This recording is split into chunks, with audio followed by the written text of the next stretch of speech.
Coach, question about a player that the fans have been asking about for a long while now, OMARI HUTCHINSON.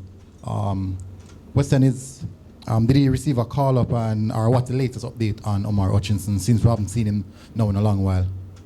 Now, again, a player that we are monitoring, we are in contact with. So a good question. I know the fans have been asking about him.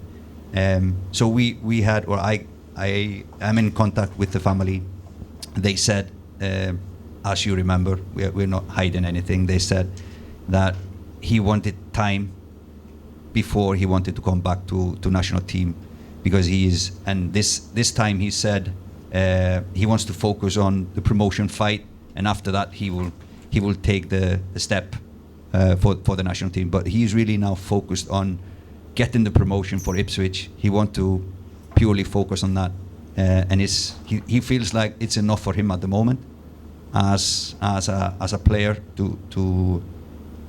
to be doing that one thing at this time. So we respect that, but we are monitoring that player, are in good contact with them. So there's nothing unusual about this. He's just focusing on his career at Ipswich, and yeah, that is his free choice, of course.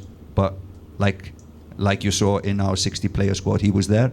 So we always are hoping that he will sometimes say, okay, I'm ready. All right, Coach.